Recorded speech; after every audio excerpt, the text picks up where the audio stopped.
dari kelompok 3 akan mempresentasikan tentang tradisi Nias. Sebelum itu, kami akan memperkenalkan diri. Saya Epifania Octaviana Simorangkir. Saya Natasha Josephine Zebua. Saya Teresia Utasoid. Eldad Lumen Batu. Untuk memenuhi proyek mata kuliah Pendidikan Kewarganegaraan. Selamat menyaksikan. Bye-bye. Di sini saya akan membahas tarian dari suku Nias. Yang pertama itu tari moyo, atau disebut juga sebagai tari elang, merupakan salah satu seni tari tradisional yang berasal dari Pulau Nias, Provinsi Sumatera Utara, Indonesia. Secara etimologi, tari moyo dalam bahasa Nias berarti burung elang. Hewan unggas tersebut adalah ilham bagi masyarakat Nias dalam menciptakan gerakan tarian ini yang menggambarkan seekor burung elang yang mengepakkan sayapnya tanpa mengenal lelah, menaklukkan sesuatu yang bermakna bagi sesamanya dan dirinya sendiri. Pada dasarnya, tari moyo menceritakan tentang sukacita seorang ibu atas kepulangan anaknya dari peperangan. Tarian ini juga melambangkan keuletan dan semangat secara bersama dalam mewujudkan sesuatu yang dicita-citakan. Yang kedua, tari maena. Tari maena merupakan salah satu tari tradisional yang berasal dari Nias. Nias adalah kepulauan yang terletak di sebelah barat Sumatera Utara, Indonesia. Tarian maena yang tergolong dalam tarian kolosal dan seremonial karena tidak ada batasan jumlah yang boleh ikut dalam tarian ini. Yang ketiga, tari baluse atau tari perang. Tari baluse adalah salah satu tarian yang berasal dari Nias Selatan, Sumatera Utara. Tarian ini menggambarkan kegagahan prajurit di medan perang dan perwujudan kebudayaan masyarakat Nias pada zaman dulu. Tarian ini juga disebut tari pataile yang juga dibawakan untuk penyambutan tamu atau wisatawan. Yang kelima, tari tuwu. Tari tuwu merupakan salah satu seni tari tradisional yang berasal dari Nias, Sumatera Utara. Tuwu dalam bahasa Nias yang berarti dorong, tunjang, atau angkat. Pada awalnya, tari tuwu hadir ketika seorang ratu yang bernama Barasi Balugu yang secara tidak sengaja melakukan gerakan-gerakan sederhana layaknya seorang penari sambil mengucapkan kata tuwu dengan tujuan memberi semangat masyarakat yang bekerja mencari batu keagungan untuk seorang bangsawan pada zaman itu. Yang terakhir, tari sekapur siri. Siri menjadi tanda penghormatan kepada tamu. Tamu yang memakan siri artinya dia percaya kepada tuan rumah bahwa selama di tempat itu dia aman. Tarian ini dulu biasanya untuk di kalangan bangsawan yang melibatkan warga desa sebagai penghormatan pada tamu yang diundang untuk acara-acara adat. Namun saat ini tarian ini lazim digunakan untuk menyambut tamu-tamu di luar secara adat. Selanjutnya saya akan membahas bahasa suku Nias. Bahasa Nias atau Liniha dalam bahasa aslinya adalah bahasa yang dipergunakan oleh penduduk di Pulau Nias. Bahasa ini dapat dikategorikan sebagai bahasa yang unik karena merupakan salah satu bahasa di dunia yang setiap akhirannya berakhiran huruf vokal. Bahasa Nias mengenal 6 huruf vokal yaitu A, E, I, U, O dan ditambah dengan E, dibaca dengan E seperti dalam penyebutan 6 dan pepaya. Untuk menulis sebuah kalimat dalam bahasa Nias, harus memperhatikan beberapa aturan. Yang pertama, dalam penulisan kata yang terdapat huruf double harus menggunakan tanda pemisah, contoh GA atau abang. Yang kedua, semua kata dalam bahasa Nias asli selalu ditutup oleh huruf vokal. Contohnya Oma sidekeme sorai badedegu, artinya aku menyukaimu dengan sungguh-sungguh. Dan yang terakhir, ciri khas vokal Nias. Bernyanyi dan menari merupakan sebuah paket aktivitas musikal ononiha yang tidak dapat dipisahkan dan menjadi ciri khas suku Nias. Sangat jarang ditemukan orang Nias bernyanyi tanpa menari atau bernyanyi untuk kepentingan pribadi. Seluruh kegiatan tersebut dilakukan dalam komunitas. Ciri khas vokal Nias yaitu yang pertama menyanyi dengan diayun-ayunkan, yang kedua memiliki kesamaan dengan vokal Melayu, dan yang terakhir memiliki cengkok yang khas. Di sini saya akan membahas tentang budaya suku Nias. Yang pertama, pakaian adat Nias. Pakaian adat suku Nias dinamakan baru oholu untuk pakaian laki-laki dan orobasi oli untuk pakaian perempuan. Pakaian adat tersebut biasanya berwarna emas atau kuning yang dipadukan dengan warna lain seperti hitam, merah, dan putih.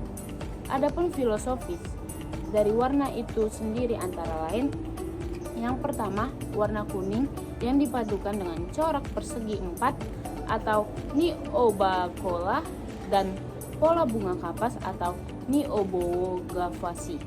Sering dipakai oleh para bangsawan untuk menggambarkan kejayaan, kekuasaan, kekayaan, kemakmuran, dan kebesaran. Yang kedua ada warna merah, yang dipadukan dengan corak segitiga atau niohulayo, sering dikenakan oleh prajurit untuk menggambarkan darah, keberanian, dan kapabilitas para prajurit.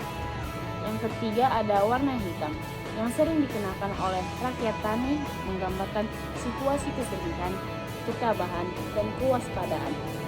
Yang terakhir ada warna putih, yang sering dikenakan oleh para pemuka agama kuno atau ere, menggambarkan kesucian, kemurnian, kedamaian. Pakaian adat berikutnya ada batik Nias. Pulau Nias memiliki batik yang biasanya disebut dengan batik Nias, memiliki ciri khas warna yaitu merah, kuning, dan hitam. Batik Nias memiliki gambar atau motif yang biasanya dipadukan dengan ornamen Nias dan gambar rumah adat, bahkan gambar penari Nias. Motif batik Nias lebih banyak diambil dari ornamen Nias. Batik Nias dibuat langsung oleh orang-orang Nias yang mahir dalam bidangnya. Di era sekarang, batik Nias banyak digunakan, bahkan dijahit dengan berbagai model. Selanjutnya ada ladari. Pakaian tradisional Nias dinamakan baru oholo untuk pakaian pria dan baru ladari atau baru isito untuk pakaian wanita. Pakaian tradisional biasanya merah atau kuning dan dikombinasikan dengan warna hitam dan emas. Pada zaman dulu, orang-orang di Nias tidak memiliki akses ke tekstil seperti kapas. Mereka membuat pakaian dari kulit pohon atau dengan menenun serat-serat dari kulit pohon atau rumput. Pakaian laki-laki terdiri dari rompi yang pada dasarnya coklat atau hitam dan dihiasi ornamen kuning, merah, dan hitam. Pakaian wanita hanya terdiri dari selembar kain yang melilit di pinggang dan tanpa baju atas, tapi dihiasi dengan gulungan gelang kuningan dan anting besar. Selanjutnya saya akan membahas tentang aksesoris Nias. Yang pertama, kalung emas atau galambagi. Galambagi, kalung emas untuk perempuan keluarga bangsawan. Biasanya perhiasan tersebut dari emas 16 atau 18 karat. Perhiasan yang dipajang ini dibuat oleh Adi Duha alias Ama Felix, seorang ahli pandai emas di desa Hiliganowo, Nias Selatan. Tetapi pada masa sekarang, kalung ini dapat dipakai oleh Niowalu atau pengantin dan dipakai oleh para penari tarian Nias, dan di masa sekarang dapat dibuat dari aluminium. Yang kedua ada mahkota emas atau raihogo. Raihogo, mahkota emas untuk perempuan keluarga bangsawan. Biasanya perhiasan tersebut terbuat dari emas 16 atau 18 karat. Pada masa sekarang mahkota ini dapat disebut balahogo, yang dimana pada masa sekarang dapat dipakai oleh pengantin perempuan dan laki-laki, tetapi memiliki perbedaan bentuk. Dan mahkota ini terlebih pada perempuan dapat dipakai oleh para penari Nias. Yang ketiga ada anting. Sama seperti aksesoris yang lain, anting pada suku Nias pada zaman dulu terbuat dari emas, sedangkan sekarang dapat dibentuk dengan sebuah aluminium yang diberi warna keemasan. Anting ini dapat dipakai oleh pengantin, perempuan, dan penari tradisional Nias. Selanjutnya saya akan membahas tentang ornamen-ornamen Nias. Yang pertama ada niohulayo, melambangkan keprajuritan atau kepahlawanan. Motif ini tertuang pada nama alat perang yaitu disebut toho hulayo. Yang kedua ada niotalinga atau woli-woli, motif seperti kuping pakis atau yang sejenisnya, melambangkan kebesaran dan kesuburan, emas dan kekayaan. Selanjutnya saya membahas tentang rumah adat. Rumah adat Nias, dalam bahasa Niasnya omohada, adalah suatu bentuk rumah panggung tradisional orang Nias, yaitu untuk masyarakat pada umumnya. Selain itu, terdapat pula rumah adat Nias jenis lainnya, yaitu Omo Sebua, yang merupakan rumah tempat kediaman para kepala negeri, kepala desa atau salawah, atau kaum bangsawan.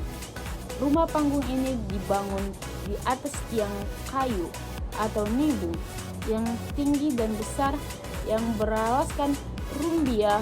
Bentuk denahnya ada yang bulat telur atau di Nias Utara, Timur, dan Barat. Ada pula yang persegi panjang bertempat di Nias Tengah dan Selatan. Bangunan rumah panggung ini tidak berpondasi yang tanam ke dalam tanah, serta sambungan antara kerangkanya tidak memakai paku, hingga membuatnya tahan goyang gempa.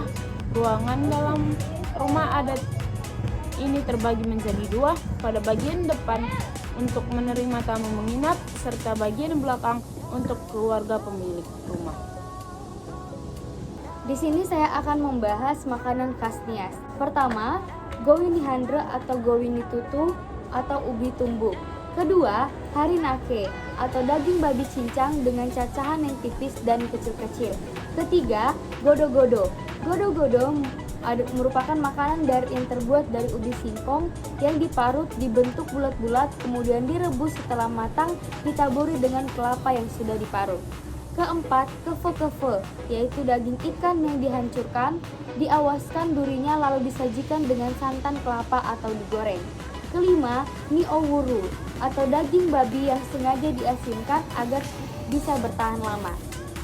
Keenam, rakigaya merupakan pisang goreng. Ketujuh, tambeye yaitu ketupat.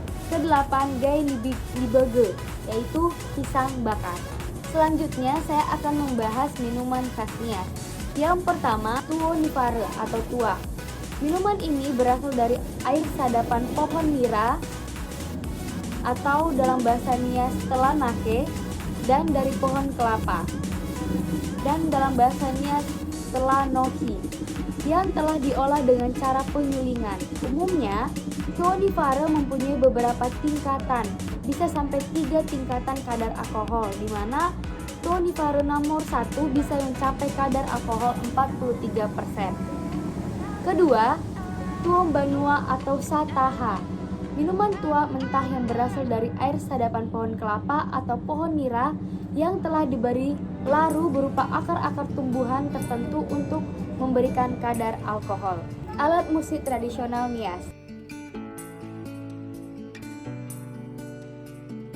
Yang pertama, gendra atau gendang dalam bahasa Indonesia adalah salah satu alat musik tradisional khas suku Nias, tidak jauh berbeda dengan gendang pada umumnya. Gendra juga terbuat dari kulit sapi atau kerbau, suaranya juga sama. Yang kedua, aramba atau gong adalah jenis alat musik tradisional khas suku Nias yang terbuat dari logam, besi, atau kuningan. Sama seperti gong pada umumnya, aramba juga dimainkan dengan cara dipukul dan mengeluarkan suara yang sangat keras. Alat musik aramba biasanya digunakan pada upacara adat seperti upacara kematian si ulu, upacara owasa, dan upacara adat lainnya. Ketiga, faritia. Faritia adalah jenis alat musik yang mirip dengan telempong atau gamelan. Faritia bisa juga disebut gong mini atau kecil, bahan dan cara memainkannya sama seperti aramba. 4. Lagia. Lagia adalah alat musik yang hampir sama dengan rebab atau biola. Bedanya, lagia dimainkan dengan cara meletakkannya di atas permukaan tanah atau apa saja, lalu dimainkan dengan cara digesek. Terakhir, doli-doli.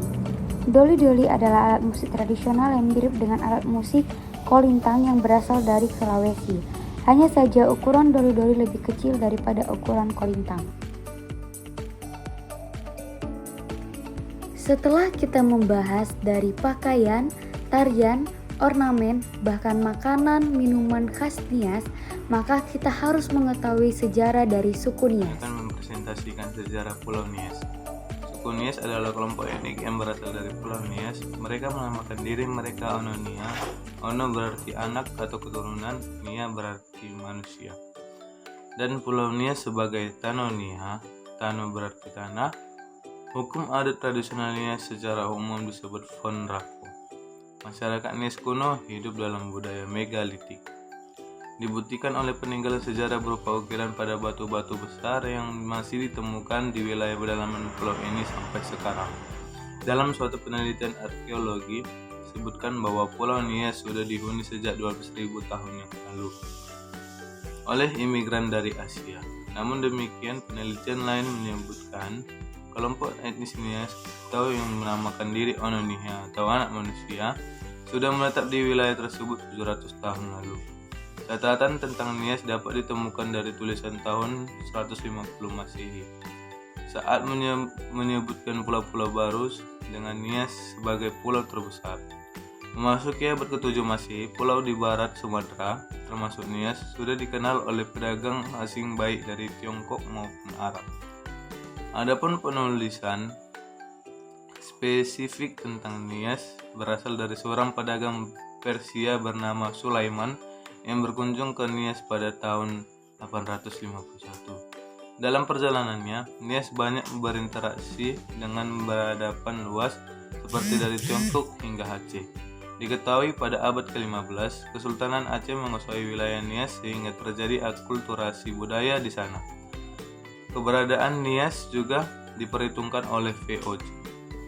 Terbukti pada tahun 1688 VOC menjalin kontrak dagang dengan suku-suku di Nias. VOC bahkan mendirikan perwakilan dagangnya di Nias, tepatnya di Gunung Sitoli. Di sana juga dibangun pelabuhan dan bangunan berfungsi gudang. Selanjutnya, saya akan menjelaskan asal-usul orang. Menurut tradisi, berbagai mitos menceritakan kedatangan suku Nias ke pulau. Sebuah hoho mengatakan bahwa orang Nias berasal dari sebuah pohon kehidupan yang disebut Sigarutorae yang terletak di sebuah tempat yang bernama Teteholiana. Kedatangan manusia pertama ke Pulau Nias dimulai pada zaman Raja Sirao yang memiliki 9 putra yang disuruh keluar dari Teteholiana karena memperebutkan tahta Sirao. 9 putra itulah yang dianggap menjadi orang-orang pertama yang menginjakkan kaki di Pulau Nias. Mitos lainnya, Inada Sirici menurunkan 6 orang anak ke Pulau Nias dan menjadi leluhur. Masih terdapat beberapa versi lain tentang kehadiran manusia di Nias. Menurut para ilmuwan, penelitian terbaru mengungkap bahwa penduduk asli orang Nias berasal dari Taiwan. Ini berdasarkan hasil penelitian yang dilakukan oleh ahli genetika, Manis van Hoven. Hoven mengambil sampel DNA dari sekitar 900 warga Nias. Hasil pemeriksaan menunjukkan ada kedekatan ke titik akurat bahwa orang Nias sangat dominan mirip dengan genetika orang Taiwan. Selanjutnya, saya akan membahas tentang ciri khas orang Nias. Ciri khas orang Nias terutama dari kawasan Nias Utara, Nias Tengah, dan kota Gunung Sitoli secara dominan dapat diidentifikasi dengan mudah, yakni berambut hitam, berbentuk oval, berkulit putih, dan berpostur tubuh sedang, dan beberapa memiliki mata yang sipit. Hal ini berbeda sedikit dengan ciri khas orang Nias yang berasal dari Nias Selatan, terutama asal Teluh Dalam yang memiliki wajah lonjong dengan rahang keras dan berpostur tubuh tinggi. Meski demikian, mereka juga berkulit putih seperti orang Cina, namun matanya tidak sipit. Sekian pembahasan dari kami tentang tradisi Nias. Semoga dapat bermanfaat bagi kita semua. Terima kasih. Yahoo!